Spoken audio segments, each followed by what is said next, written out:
I want to say something about that. So with Madison, she looks up to us in a very, very special way.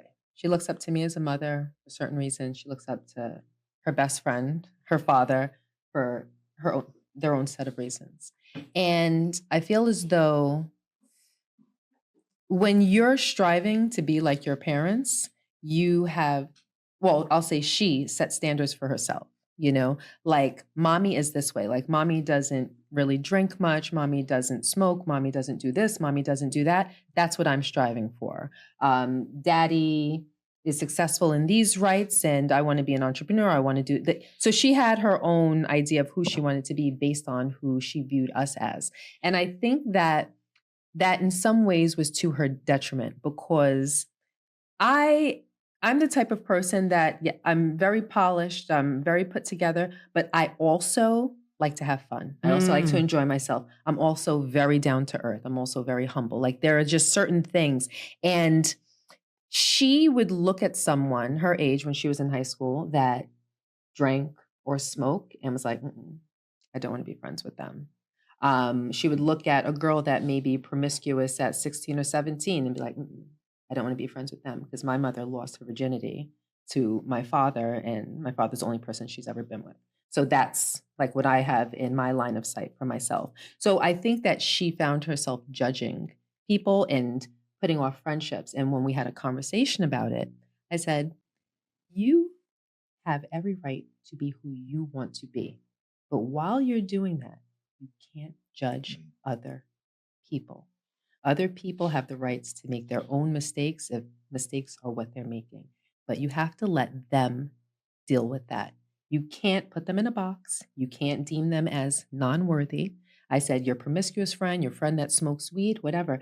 You have been raised to know that that is not for you. So you can befriend them. You can hang out with them. But you can know at the same time that you're not going to engage in what they engage in, because everyone has their flaws. And if you judge people, then you will be lonely because everybody has something. Right. Everybody's got a flaw. That's funny. So my mother told me the exact opposite.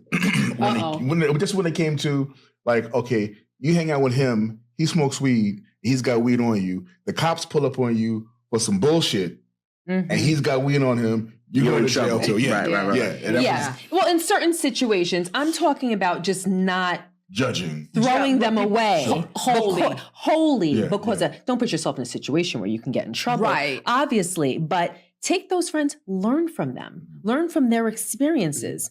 You'll have vicarious experiences through them, like, oh, she slept with so-and-so and she got crabs. Like that was something, like I had friends when I was young where I was a virgin. And these are things that they were experiencing from. I wouldn't say, okay, I don't want to be a friend, but like, okay, so what happened? I would learn from those situations. I was self-assured enough to know that I wasn't going to fall into those traps. I could separate the two. I could separate my actions from the actions of the people around me. So I like the idea of being strong enough to know who you are. And that's where that self-assuredness comes. That's where that confidence comes. That's where that empowered child that we talk about in our book comes from. I don't have to care about what anybody else around me is doing because I know who the hell I am.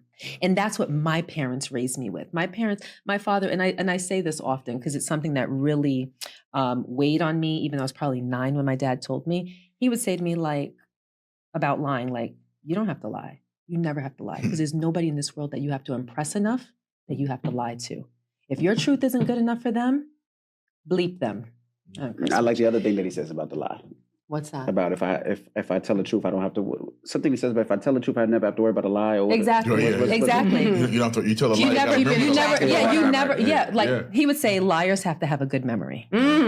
If you're a liar, you have to have a good memory because you got to keep up with all of your lies. Right. You got to remember who you're talking to, who you told the lie to, who they might have told the lie to. That person approaches you. You got to remember the lie. He's like, nobody is worth it. So there were just little things that my parents, little nuggets that because of that, I don't lie. Yeah. And there are times where it's much easier to tell a lie. Yeah. I got to stop. Like I might be inclined to in a moment, like it'd be so much easier, but then it's like, I can't because that's not my fabric. Do you know what I mean? Yeah.